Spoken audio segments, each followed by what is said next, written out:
Shalom, selamat pagi Bapak Ibu, Saudara-saudari sekalian yang ada di rumah. Apa kabar? Semuanya sehat? Mari kita buka ibadah online kita pada pagi hari ini. Kita siapkan hati kita bawa hati kita di hadapan Tuhan. Dan kita percaya Tuhan hadir di setiap rumah yang sekarang mengikuti ibadah online pada pagi hari ini. Dan mari kita satukan hati kita supaya kita dapat mempersembahkan pujian dan penyembahan yang terbaik buat Tuhan. Haleluya Yesus.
Hanya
pribadi kami Tuhan.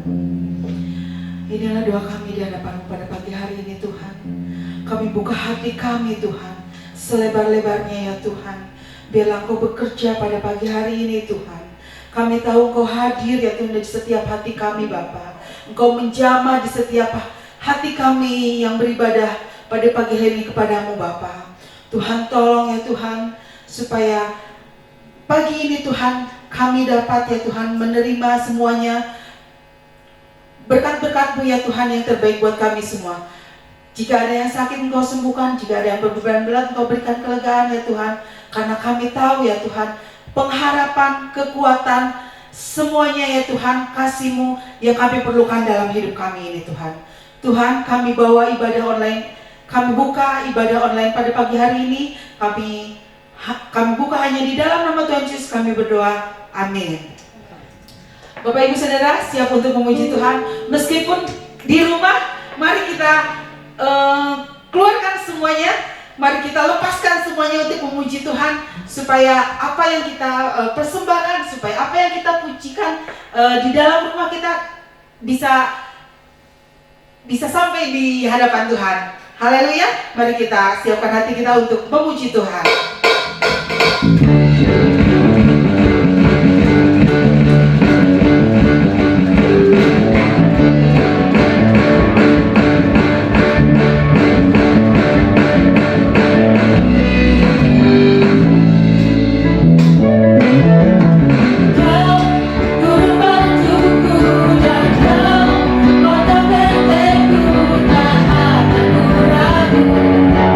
Kau menjamin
Haleluya, haleluya Tuhan.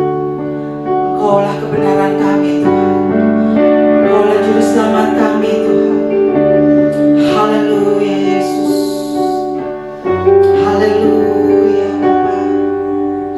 Ajarkan kami Tuhan semua Tuhan. Jika kami hidup, hanya hidup bagi Engkau Bapa. Haleluya.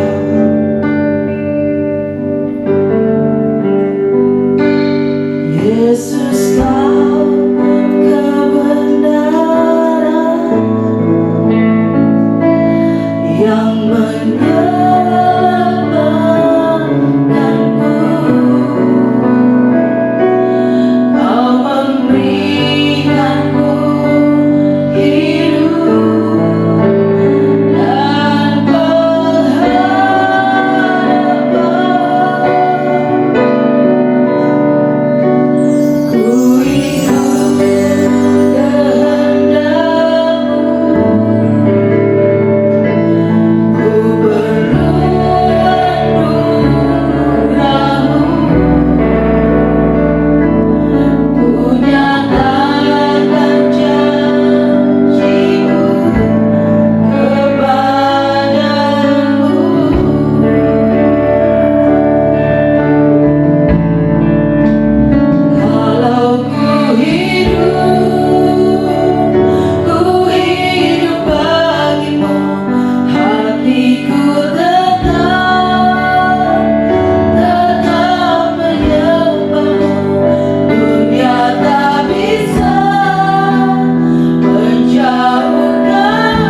kita berdoa. Bapa, kami mengucapkan syukur untuk kesempatan pada saat pagi hari ini, di mana kami kembali dipersiapkan untuk mendengarkan kebenaran firman-Mu. Hamba berdoa agar pengurapan Roh Kudus turun ke tengah-tengah kami dimanapun kami berada, supaya Engkau membukakan hati kami, membukakan pikiran kami, menaklukkan pikiran kami sepenuhnya kepada Kristus. Hamba merubuhkan setiap benteng yang dibangun oleh keangkuhan hidup manusia dan menaklukkannya kepada Kristus. Hamba berdoa agar pengenalan akan Allah turun ke tengah-tengah kami, pengertian akan Engkau turun ke tengah-tengah kami, dan membawa kami masuk di dalam rencana Tuhan. Hamba menyerahkan seluruh waktu ke dalam tangan-Mu Bapa. Biarlah Engkau yang ditinggikan, Engkau yang dipermuliakan, dan nama-Mu yang selalu dibesarkan di dalam kehidupan kami.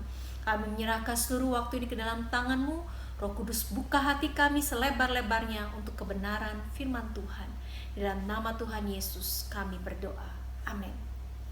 Selamat pagi Bapak Ibu Saudara. Saya senang sekali di tahun 2021 ini saya kembali dapat menjumpai Bapak Ibu Saudara untuk kembali kita bersama-sama merenungkan kebenaran firman Tuhan. Tentu saja di dalam masa-masa tahun 2021 ini ada begitu banyak hal yang terjadi. Banyak orang yang akhir-akhir ini dikejutkan dan dikhawatirkan dengan adanya berita tentang kedatangan Kristus yang kedua kali. Apalagi dengan banyaknya peristiwa yang terjadi di negara kita atau di negara-negara lain, dengan adanya bencana, baik itu bencana alam maupun bencana kecelakaan yang mengguncangkan perasaan kita, mengguncangkan keberadaan kita. Bahkan mungkin di awal tahun ini ada banyak peristiwa yang sudah terjadi di tahun 2021 ini. Mungkin belum beberapa minggu, mungkin belum sampai 1 bulan. Tapi ketika kita mengalaminya, mungkin hati kita bertanya-tanya, apakah Kristus memang akan datang untuk yang kedua kalinya? Semua orang merasa khawatir dan takut. Kekhawatiran dan ketakutan yang dialami oleh mereka sebetulnya sudah dijawab oleh Paulus di dalam suratnya kepada Timotius, agar kita menjadi orang yang siap sedia, baik ataupun tidak baik waktunya. Mengapa kita harus siap sedia dalam segala waktu? Karena kedatangan Tuhan Yesus kedua kali dapat terjadi kapan saja, di mana saja, dan tidak hanya dengan cara Kristus datang di awan-awan, tetapi dapat juga dengan cara kita dijemput ke surga melalui kematian. Itulah sebabnya Tuhan meminta kita untuk hidup dengan penuh hikmat. Karena di dalam Efesus pasal yang kelima ayat yang 15 sampai dengan 17, hari-hari yang kita jalani saat ini adalah hari-hari yang jahat. Itulah sebabnya hari ini kita akan belajar tentang hidup dengan penuh hikmat. Bagaimana dengan nasihat firman Tuhan agar kita menjalani kehidupan kita dengan penuh hikmat? Apalagi dengan banyaknya guncangan, kekhawatiran, ketakutan yang mungkin menghantui pikiran dan hati kita. Mari kita buka bersama di dalam Efesus pasal yang keempat ayat yang pertama sampai dengan ayat yang ke-16. Di dalam ayat ini, Paulus mengajarkan kepada orang percaya untuk dapat hidup dengan penuh hikmat. Apa saja yang harus dilakukan orang percaya, sehingga kita mungkin menjadi orang yang siap sedia dalam segala waktu, baik ataupun tidak baik waktunya. Kita akan langsung masuk Bapak Ibu Saudara dalam Efesus pasal yang keempat, ayat yang pertama sampai dengan ayat yang ke-6. Efesus pasal yang keempat, ayat yang pertama sampai dengan ayat yang ke-6. Ayat ini mengatakan seperti ini. Sebab itu aku menasihatkan kamu, aku orang yang dipenjarakan karena Tuhan, supaya hidupmu sebagai orang-orang yang telah dipanggil berpadanan dengan panggilan itu. Hendaklah kamu selalu rendah hati, lemah lembut dan sabar. Tunjukkanlah kasihmu dalam hal saling membantu, dan berusahalah memelihara kesatuan roh oleh ikatan damai sejahtera. Satu tubuh dan satu roh, sebagaimana kamu telah dipanggil kepada satu pengharapan yang terkandung di dalam panggilanmu. Satu Tuhan, satu iman, satu baptisan, satu Allah dan Bapa dari semua, Allah yang di atas semua dan oleh semua dan di dalam semua. Kalau Bapak Ibu Saudara perhatikan dalam ayat ini, kalimat yang dipakai oleh Paulus untuk hidup berpadanan dengan panggilan Kristus dalam terjemahan bahasa Inggris The Message, Paulus memberitahukan bahwa dia menginginkan agar setiap orang percaya untuk bukan hanya berjalan dalam jalan di mana Tuhan memanggil kita untuk menjalaninya, melainkan berlari dalam panggilan itu.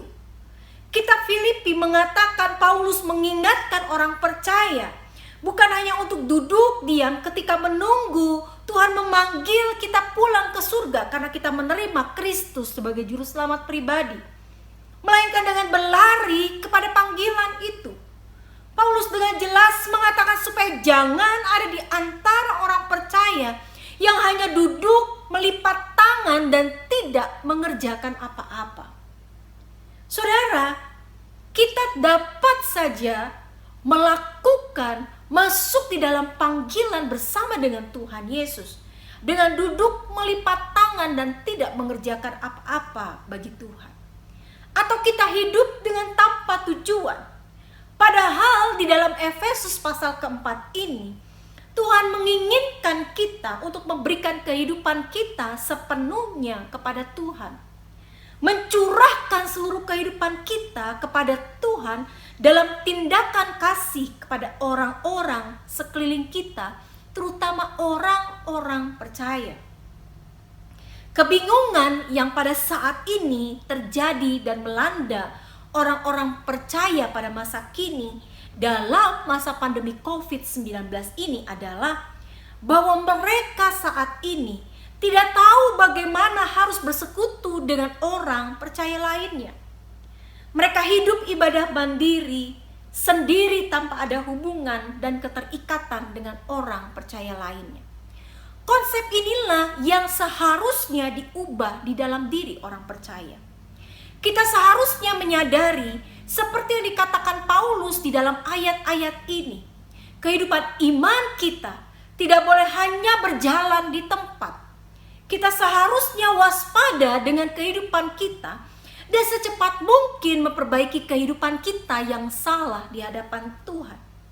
Konsep yang salah ini dalam pemikiran orang-orang percaya pada masa kini adalah bahwa mereka dapat mempertahankan iman dan mengalami pertumbuhan rohani mereka sendiri. Mereka berpikir toh sekarang banyak sumber-sumber dari internet.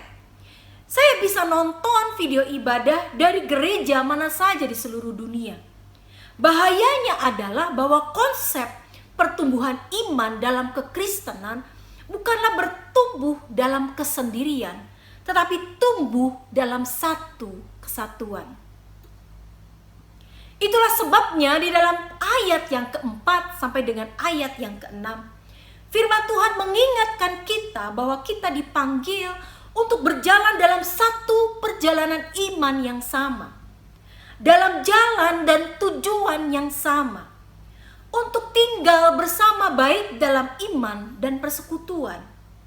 Perjalanan rohani kita ditempuh dalam satu Tuhan, satu iman, satu baptisan, satu Allah dan Bapa di atas semua dan segala sesuatu yang ada di bumi dan mengatasi segala langit, yaitu Kristus Tuhan yang sudah mati di kayu salib untuk mengampuni kita dari dosa dan membawa kita masuk dalam kehidupan yang kekal. Kita harus menyadari panggilan ini Bapak Ibu Saudara dalam kehidupan kita. Saudara dan saya dipanggil dalam perjalanan iman ini bersama-sama. Artinya sadari bahwa perjalanan iman kita di dalam Kristus selama dalam dunia tidak pernah sendirian. Ada orang-orang percaya di sekeliling kita, walaupun mungkin kita sekarang tidak dapat bertemu dan berjumpa satu dengan lainnya dalam satu ibadah bersama di gereja. Saudara dan saya diikat dalam satu kesatuan panggilan gereja kita bersama-sama. Jadi Bapak Ibu Saudara, apa yang harus kita lakukan dalam kondisi pandemi COVID-19 ini? Ketika kita tidak bisa pergi ke gereja atau ke persekutuan kecil atau komsel atau esensi, maka kita harus mengambil aktif kesempatan kita dalam perjalanan iman kita. Kalau saudara diajak masuk dalam pertemuan online, ikutlah dengan aktif. Baik dalam doa maupun melalui tatap muka online. Ikuti ibadah online dengan sungguh-sungguh. Berikan waktumu selama setiap hari selama 5 menit. Hanya 5 menit Bapak Ibu Saudara. Untuk berdoa setiap hari bagi gereja sidang jemaat Allah Efrata, di mana Bapak Ibu Saudara berbakti sebelum terjadi pandemi COVID-19 ini. Dan doakan seluruh jemaat yang ada bersama-sama dalam perahu GSJA Efrata Pagarsi ini. Dukunglah saudara ketika saudara mengikuti ibadah yang diadakan gereja lokal atau GSJA Efrata. Merupakan satu dukungan yang nyata dalam pelayanan GSJA.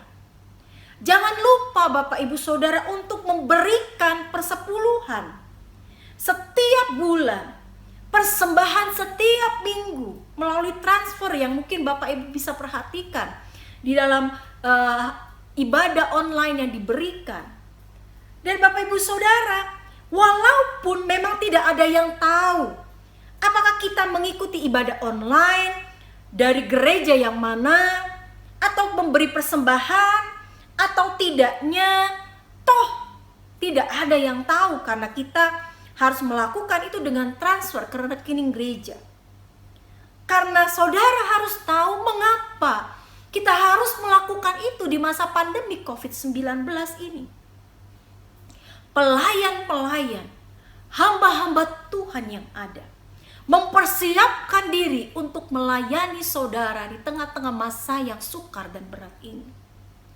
Karena itu untuk menjadi tanggung jawab kita ketika saudara menjadi bagian keluarga besar GSJA Efrata Pagarsi, untuk memberikan dukungan secara moral dengan cara saudara beribadah sungguh-sungguh di rumah ketika ibadah online. Saudara mengikuti pertemuan online dengan penuh semangat. Saudara memberikan persembahan, persepuluhan. Karena itu menjadi satu dukungan tanggung jawab kita untuk memenuhi perbendaharaan tepat perjanjian kita, yaitu persediaan makanan di rumah Allah, agar pelayanan gereja dapat tetap berjalan di tengah-tengah masa pandemi COVID-19 yang sulit dan sukar ini.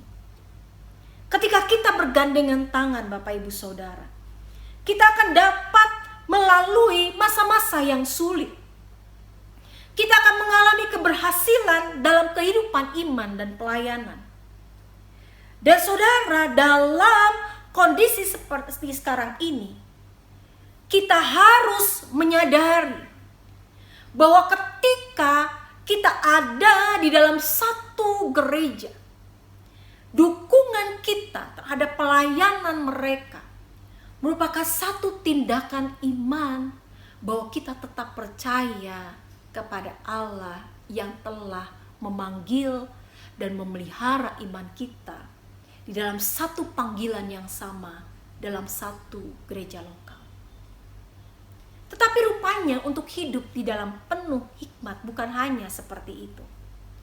Bagaimana cara kita hidup dengan penuh hikmat? Dalam kitab Efesus pasal yang keempat, ayat yang ke-7 sampai dengan 11, menyatakan seperti ini. Tetapi kepada kita masing-masing telah dianugerahkan kasih karunia menurut ukuran pemberian Kristus. Itulah sebabnya kata Nas, tak kala ia naik ke tempat tinggi, ia membawa tawanan-tawanan, ia memberikan pemberian-pemberian kepada manusia. Bukankah ia telah naik? Berarti bahwa ia juga telah turun ke bagian bumi yang paling bawah. Ia yang telah turun, ia juga yang telah naik jauh lebih tinggi daripada semua langit untuk memenuhkan segala sesuatu. Dan ialah yang memberikan baik rasul-rasul maupun nabi-nabi, baik pemberita-pemberita Injil maupun gembala-gembala dan pengajar-pengajar. Dalam pasal ini, hidup kita yang penuh dengan hikmat harus dilakukan dengan cara kita menundukkan diri kita di bawah kepemimpinan orang-orang yang memimpin iman kita di dalam gereja. Mengapa ini sangat penting Bapak Ibu? Karena tidak ada seorang pun sesungguhnya pada masa seperti sekarang ini yang mau berrela-rela memberikan waktu untuk membawa hidup saudara di dalam tangan Tuhan. Kalau ada orang-orang dan persekutuan di mana saudara dulu bersekutu, ada, hadir di sana, beribadah di sana, maka nama saudara dibawa setiap hari sebagai ukupan di hadapan Tuhan untuk menyerahkan hidup saudara ke dalam tangan Tuhan. Ibrani mengatakan, tunduklah kepada mereka pemimpin-pemimpin yang berjaga-jaga atas jiwamu. Itulah sebabnya Bapak Ibu, dalam pasal 4 ini, Paulus sedang menjelaskan bahwa Allah sengaja menempatkan orang-orang sebagai pemimpin kita di dalam iman kepada Kristus. Ingat di dalam bagian yang pertama tadi, bahwa saudara tidak berjalan sendirian. Walaupun dalam kondisi sekarang ini kita mungkin tidak dapat berjumpa. Tapi saudara, kita masih memiliki satu ikatan, dan itu bukan hanya ikatan online. Tapi dikatakan satu ikatan yang menempatkan kita di dalam panggilan yang sama di dalam satu gereja. Itulah sebabnya Allah dengan sengaja menempatkan orang-orang sebagai pemimpin kita di dalam iman kepada Kristus. Tuhan dengan sengaja memanggil mereka, melatih mereka, dan menempatkan mereka dalam kepemimpinan iman kita, supaya kita dapat menjadi anak-anak Tuhan yang bertumbuh dalam pengenalan yang benar akan Tuhan. Bukan sekedar tahu tentang Tuhan, tetapi mengenal Dia dengan sungguh-sungguh dalam pengenalan yang benar. Saudara tahu dalam kitab Yehezkiel 34, Tuhan membandingkan dirinya dengan pemimpin-pemimpin Israel yang disebutnya sebagai gembala-gembala yang jahat.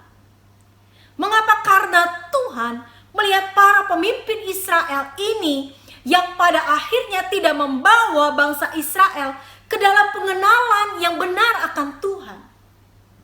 Bangsa Israel dibawa kepada penyembahan berhala, kepada ilah-ilah yang ada di sekeliling mereka, sehingga mereka mencondongkan hati mereka untuk menjauh daripada Tuhan. Jadi saudara, catat ini di dalam hati kita. Bukan satu kebetulan kalau saudara sebelum pandemi COVID-19 ada bersama-sama dengan kami dalam satu naungan gereja lokal di GSJ Efrata Pagarsi. Mengapa? Karena percayalah, yakinlah, hamba-hamba Tuhan, pelayan-pelayan Tuhan yang memimpin kehidupan saudara itu merindukan hanya satu, saudara.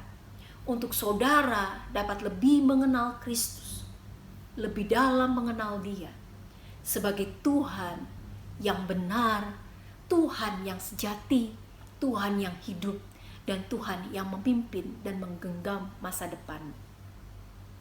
Efesus pasal yang keempat ayat yang 11 mengatakan, Tuhan memberikan rasul-rasul, nabi-nabi, pemberita-pemberita Injil, gembala-gembala, pengajar-pengajar. Ada orang-orang yang melayani dalam satu gereja dengan satu tujuan, yaitu yang pertama di dalam pasal 4 ayat yang ke-12, untuk memperlengkapi orang-orang kudus bagi pekerjaan pelayanan, bagi pembangunan tubuh Kristus. Artinya saudara dan saya diperlengkapi. Dalam terjemahan yang lain dikatakan dilatih, dipersiapkan. Untuk apa? Untuk melayani Tuhan dan sesama. Walaupun kadang di dalam pandemi COVID-19 ini kita merasa ini mustahil. Berjumpa saja sulit. Bagaimana mau memperlengkapi? Bagaimana mau training, melatih? Itulah sebabnya hari ini saudara harus mempersiapkan diri saudara hidup dengan penuh hikmat. Bahwa kita ada dipanggil dengan panggilan yang sama. hidup berpadanan dengan panggilan tersebut. Yang kedua di dalam pasal yang keempat ayat ke-13.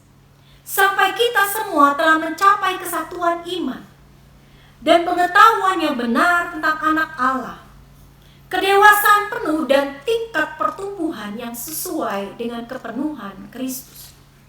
Artinya agar orang percaya dapat bergerak bersama-sama dalam satu perpaduan yang harmonis, satu dengan yang lain, kesatuan iman, efisien, penuh anugerah sebagai respon keselamatan yang kita terima di dalam Kristus.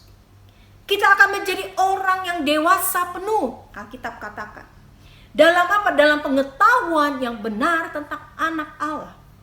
Dibangun di dalam iman kita, karakter kita, agar kita memiliki tingkat pertumbuhan yang semakin lama semakin serupa dengan Kristus. Yang ketiga, tujuan Tuhan menempatkan pemimpin-pemimpin di dalam gereja adalah di dalam ayat 14.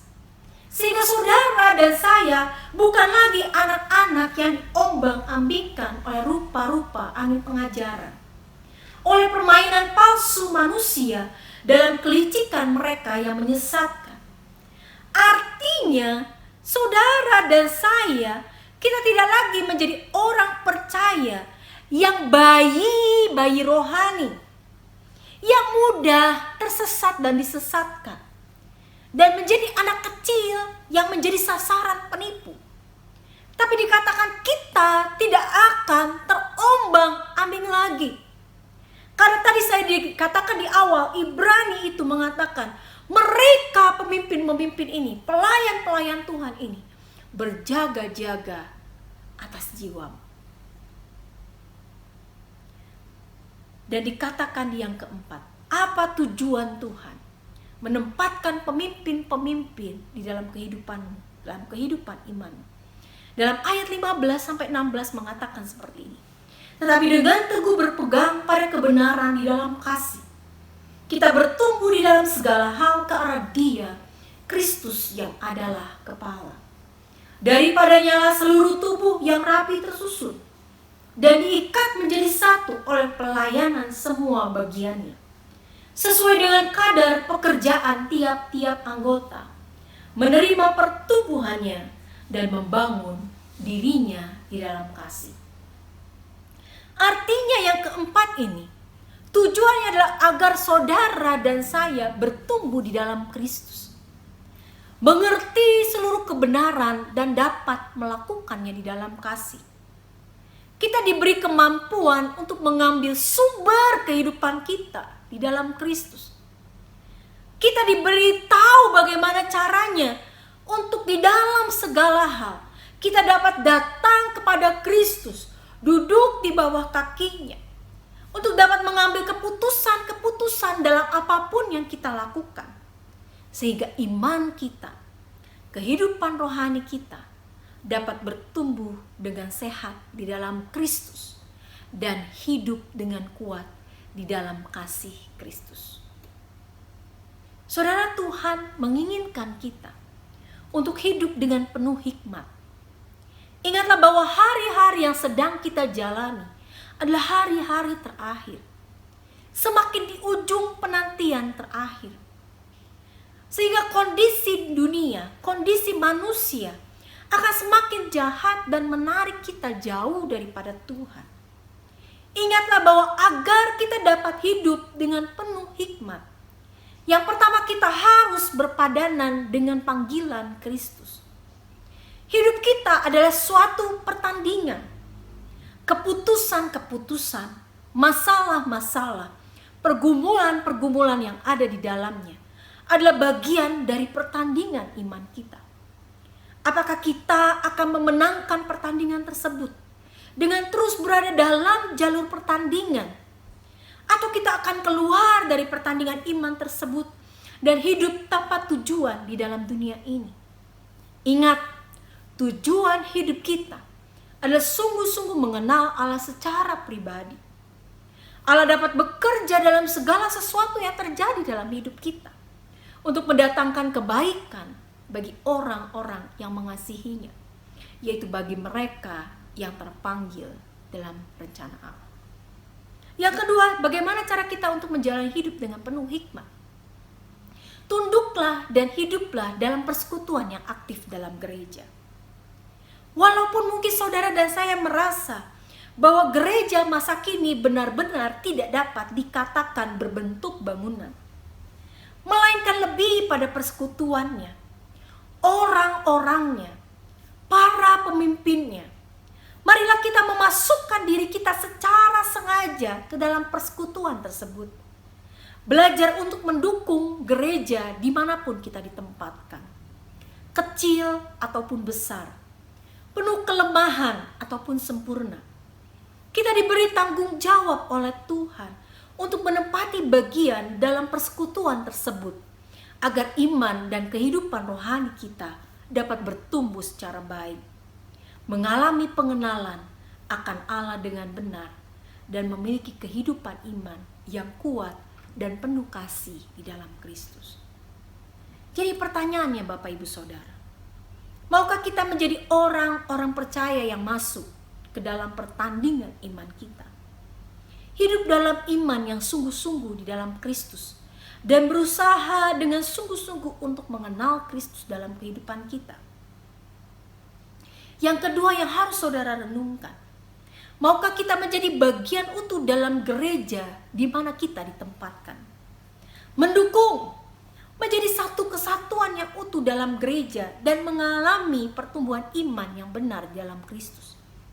Sekalipun gereja kita jauh dari kata kesempurnaan, namun ketika kita ada dan saling menopang di dalam masa-masa yang berat ini, percayalah bahwa saudara tidak akan pernah sendirian untuk menjalani kehidupan di dalam dunia, karena kita ada dalam perahu yang sama, menuju tujuan yang sama, yaitu untuk memuliakan Kristus dalam setiap aspek kehidupan kita. Marilah pagi hari ini kita mengangkat tangan kita, mengarahkan hati kita kepada Kristus, dan menundukkan kepala kita, tanda kita menyerah dan memberikan hidup kita kepada Kristus. Kita akan menyanyikan lagu Selidiki Aku, Lihat Hatiku. Apakah ku sungguh mengasihimu, Yesus, karena Engkau yang Maha Tahu dan melihat hidupku.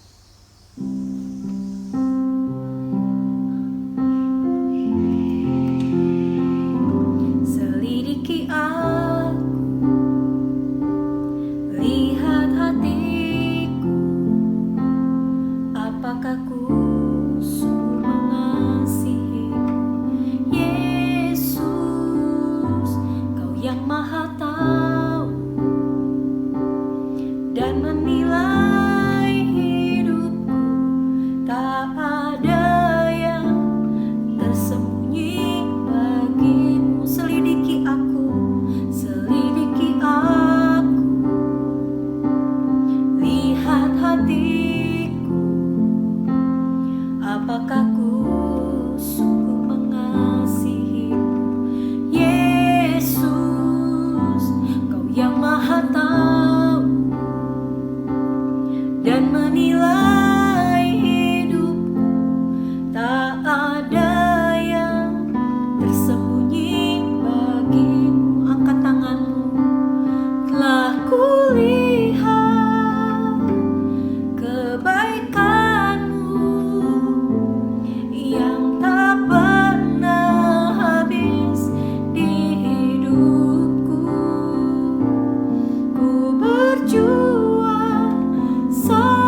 tanganmu, arahkan hatimu kepada Kristus, dan tundukkan kepalamu, menyerahkan hidupmu sepenuhnya ke dalam tangan Tuhan. Hiduplah dengan penuh hikmat, Bapak Ibu Saudara.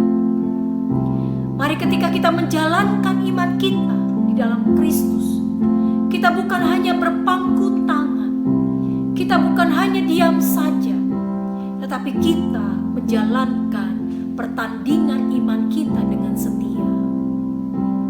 Kita berlari dalam panggilan kita kepada Kristus, karena kita tahu bahwa kita ada di dalam perahu yang sama, Bapak Ibu. Kita ada di dalam naungan gereja yang sama. Mari kita mendukung kehidupan iman saudara-saudara kita. Kalau saudara diajak nanti untuk aktif di dalam pertemuan online, di dalam ibadah online, aktiflah Bapak Ibu Saudara. Ajukan dirimu, karena waktu-waktu ini adalah waktu-waktu yang jahat. Sekarang tidak ada lagi alasan, karena tempat lagi tidak menjadi masalah dalam kehidupan kita. Kita bisa bertemu di udara, kita bertemu secara online. Dan yang paling penting adalah kita menyadari bahwa kita tidak sendirian dalam menghadapi pertandingan iman ini.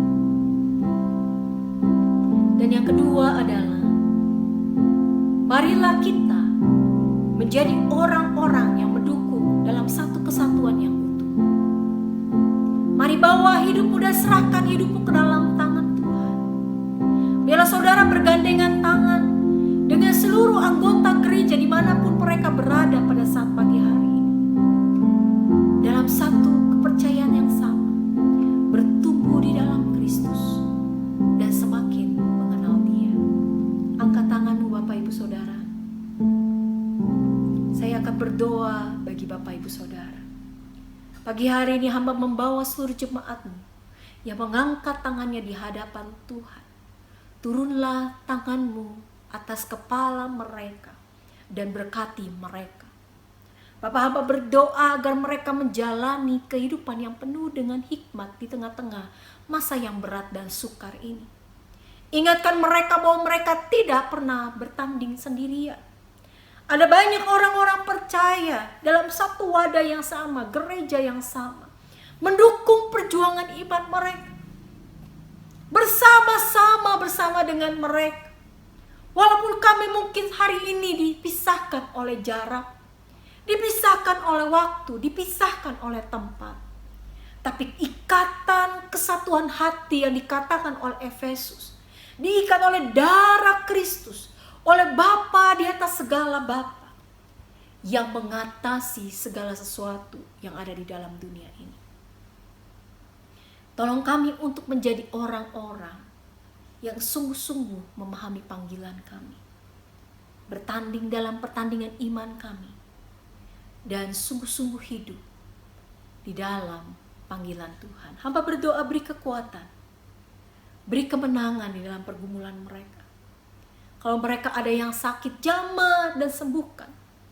Kalau mereka ada yang berbeban berat, Tuhan beri kelepasan. Mereka-mereka yang bergumul di dalam permasalahan perekonomian, usaha yang mungkin mengalami kesepian, atau usaha yang mungkin mengalami kemunduran, hamba berdoa, taruh tanganmu atas usaha mereka dan berkati mereka. Hamba percaya sampai detik ini, Kau Allah yang memelihara dan memberkati seluruh umat-Mu. Berkati hamba-hambamu yang sudah melayani pada saat pagi hari ini, dan berkati seluruh jemaat-Mu yang mengikuti ibadah online ini dengan sepenuh hati mereka. Angkat tanganmu Bapak Ibu Saudara. Ketika engkau mengangkat tanganmu, arahkan hatimu dan matamu kepada Bapa di dalam surga.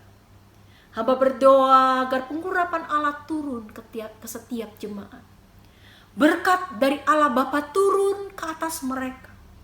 Persekutuan, penghiburan, sukacita dari Kristus dan Roh Kudus akan menaungi hidup mereka ketika mereka mengambil keputusan menjalani hari-hari mereka, dan biarlah mereka semakin mengenal dan mengasihi Tuhan. Di dalam nama Tuhan Yesus kami berdoa. Amin. Saudara-saudaraku, terimalah hari ini berkat dari Tuhan. Angkatlah tangan saudara hari ini. Biarkan tangan Tuhan memberkati engkau. Biarkan tangan Tuhan yang terus membimbing engkau. Biarkan juga tangan Tuhan yang menyertai engkau. Tidak terlambat, tidak pernah terlambat kekuatan dan berkatnya. Bahkan pertolongannya buat saudara. Yang Dia sediakan buat engkau di tahun 2021 ini adalah yang terbaik. Yang sampai ke tanganmu pasti yang terbaik dari Tuhan. Oleh sebab itu angkatlah tangan saudara dan izinkan tangan Tuhan turun untuk memberkati saudara dan saya. Saudara-saudaraku, terimalah berkat dari Allah Bapa kita, kasih sayang dari Yesus Kristus, serta persekutuan dari Roh Kudus akan menaungi hidupmu dan hidup saya hari ini sampai selama-lamanya. Haleluya. Mari kita sama-sama katakan amin. Terima kasih telah mengikuti ibadah online Gereja Efrata.